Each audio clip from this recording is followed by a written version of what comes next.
तो एवरीवन आप सभी का स्वागत है। जैसा ही आप सुन ही रहे होंगे, इन दिनों चर्चा में है केजरीवाल किस पे है, रिमांड पे है, रिमांड पे है, रिमांड पे है।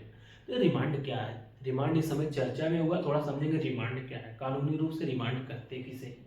और यह भी समझेंगे, कुछ लोग कह रहे हैं केजरीवाल को गलत तरीके से गिरफ्तार किया, कोई कह रहा है झूठी गवाही दिया, कोई बंदा उसके आधार पे गलत तरीके से गिरफ्तार किया गया, ईडी जो है प्रॉपर सबूत पे काम नहीं कर रही है, ऐसा कुछ विपक्ष का कहना है या फिर अदर लोगों का कहना है। तो थोड़ा सा समझेंगे कि अगर कोई गलत गवाही देता है जिसके आधार पर किसी को गिरफ्तारी होती है, स्पेशली पीएमएलए के तहत जिसके तहत ईडी काम करती है, या फिर ईडी का ही कोई अधिकारी या कर्मचारी किसी को गलत तरीके से गिरफ्तार करता है, तो उसके लिए कानून में क्या प्रक्रिया है, उसके खिलाफ क्या कार्रवाई हो सकती है, उसको कितनी सजा हो सकती है, इसके बारे में हम जानेंगे। स्पेशली दो टॉपिक के बारे में, एक रिमांड है, दूसरा अगर कोई किसी को गलत तरीके से गिरफ्तार करता है या कोई गलत गवाही देता है तो उसके लिए क्या प्रक्रिया है।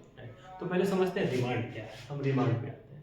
रिमांड देखिए क्या होता है, जब भी कोई पुलिस अधिकारी हुआ या सीबीआई हुई या ईडी हुई या कोई अदर जांच एजेंसी हुई, किसी भी व्यक्ति को इन्वेस्टिगेशन करने के दौरान उसको सिर्फ और सिर्फ 24 घंटे तक ही गिरफ्तार कर सकती, उससे ज़्यादा गिरफ्तार नहीं कर सकती। अगर उसको 24 घंटे से ज़्यादा कस्टडी में रखना है, क्यों कस्टडी में रखना है?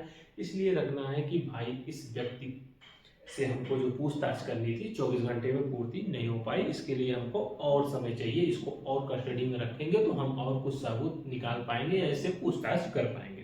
तो उसके लिए करना क्या होता है, कोई भी जांच एजेंसी हुई या पुलिस हुआ, वह उसको 24 घंटे से ज़्यादा नहीं रख सकती। कब तक? जब तक उसको न्यायालय द्वारा अनुमति नहीं मिलती। तो क्या करता है, ईडी हुई तो ईडी कहाँ जाएगी? ईडी जाएगी न्यायालय के पास, उससे क्या मांगेगी? रिमांड। और रिमांड मतलब क्या कि इनको और टाइम के लिए हमको कस्टडी में दे दो। जब वही न्यायालय और टाइम के लिए कस्टडी में उनको दे देगी तो इसी को रिमांड कहते हैं।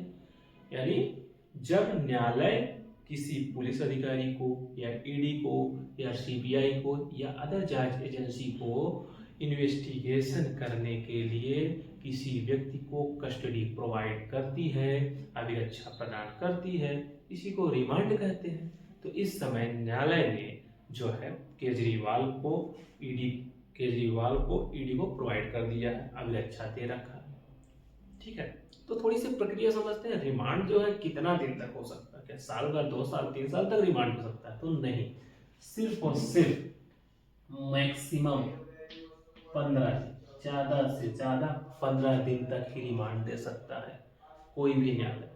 15 दिन से ज्यादा रिमांड नहीं होगा। यानी किसी भी जांच एजेंसी में, चाहे ईडी हो, चाहे सीबीआई हो, चाहे पुलिस हो, वह किसी व्यक्ति को मैक्सिमम 15 दिन तक ही न्यायालय के इजाजत से रख सकता है। यानी रिमांड कितने दिन का हो सकता है? मैक्सिमम 15 दिन का हो सकता है रिमांड। यानी पुलिस या जांच एजेंसी टोटल कितने दिन तक रख सकती है?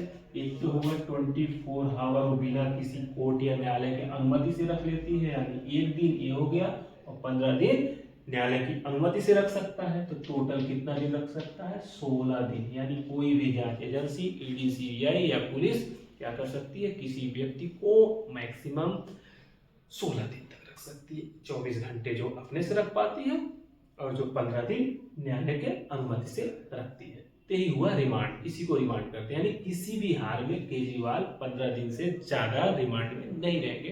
केजरीवाल हुए या कोई अन्य व्यक्ति हुआ, किसी भी व्यक्ति को किसी भी जांच एजेंसी या पुलिस के अंदर में कस्टडी में कितना दिन रहेगा? मैक्सिमम 15 दिन। तो अभी उनको 6 या 7 दिन का रिमांड दिया गया है, 28 तक रहेंगे केजरीवाल रिमांड पे। 6 या 7 दिन का दिया है। उसके बाद ईडी क्या करेगी? ईडी फिर जाएगी न्यायालय के पास, फिर रिमांड की मांग करेगी। न्यायालय को तथ्यों परिस्थितियों पे उचित लगेगा तो रिमांड देगी। अगर रिमांड नहीं देगी तो केजरीवाल कहाँ जाएंगे? अगर रिमांड नहीं देती है तब वह जाएंगे न्यायिक अभिरक्षा में, न्यायिक कस्टडी में। ठीक है, जेल में जाएंगे। जो जब वहां जाएंगे न्यायिक अभिरक्षा में, तो न्यायिक अभिरक्षा में क्या होता है? यहाँ पर न्यायिक अभिरक्षा में पूर्ण रूप से न्यायालय का प्रभाव होता है। यहाँ पर जैसे ईडी वहां पर जैसे पूछताछ सब कुछ कर पाती थी, यहाँ पर वैसे नहीं कर पाएगी, न्यायिक अभिरक्षा में रहेगी।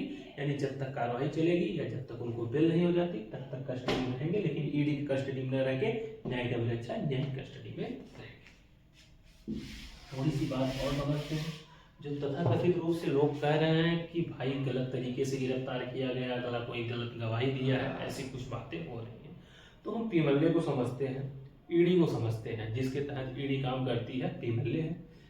पीमल्ले है धन शोधन निवारण अधिनियम, protection of money laundering act. ठीक है, इसके बारे में बात करते हैं। तो इसमें 2 सेक्शन दे रखे हैं। एक कि अगर कोई व्यक्ति गवाही देता है, झूठी गवाही, ठीक है, कैसी गवाही, झूठी गवाही देता है। अगर कोई व्यक्ति झूठी गवाही देता है और प्रूफ हो जाने पर उसको 2 ईयर का सजा, 2 साल का सजा।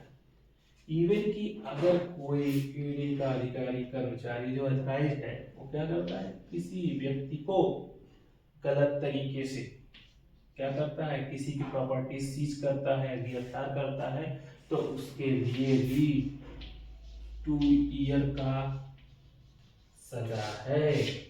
ठीक है, ईडी अगर किसी को गलत तरीके से गिरफ्तार करती है या फिर उसकी प्रॉपर्टी को सीज करती है तो उसके लिए भी 2 साल का सजा है। यदि कोई व्यक्ति किसी के खिलाफ गलत गवाही देता है, झूठा गवाही देता है, तब भी वह व्यक्ति 2 साल के लिए जेल में जा सकता है। ये तो रहा एक प्रक्रिया। लेकिन यह व्यक्ति जिसने झूठी गवाही दी है या फिर ईडी का वह अधिकारी कर्मचारी जिसने गलत तरीके से किसी व्यक्ति को गिरफ्तार किया, इसके खिलाफ कार्रवाई कब चलेगी? इसके खिलाफ कार्रवाई स्पेशली कोर्ट में तब चलेगी जब तक सेंट्रल गवर्नमेंट, किसके, सेंट्रल गवर्नमेंट की अनुमति नहीं मिल जाती तब तक नहीं चलेगी। यानी अगर कोई गलत गवाही दी है, इसके लिए भी पहले मंजूरी लेना है किसका, सेंट्रल गवर्नमेंट का। यदि ईडी का कोई कर्मचारी गलत तरीके से किसी प्रॉपर्टी अटैच किया है या गिरफ्तार किया है किसी को, तो उसके लिए अगर कार्रवाई चलानी है तो पहले सेंट्रल गवर्नमेंट की अनुमति लो। जब तक सेंट्रल गवर्नमेंट की अनुमति मिलेगी नहीं, उस व्यक्ति के खिलाफ, उस साक्षी के खिलाफ या उस ईडी अधिकारी के खिलाफ कोई कार्रवाई नहीं कर सकते। तो यानी वर्तमान प्रोसेस प्रक्रिया यही है। अगर किसी भी ईडी अधिकारी के या फिर कोई जो है गलत तरीके से गवाही दिया है, उसके खिलाफ अगर कोई कार्रवाई चलानी है तो पहले सेंट्रल गवर्नमेंट की परमिशन लीजिए। सेंट्रल गवर्नमेंट परमिशन देती है तभी कोर्ट में उसके खिलाफ प्रक्रिया चलेगी, अन्यथा नहीं चलेगी। यही है।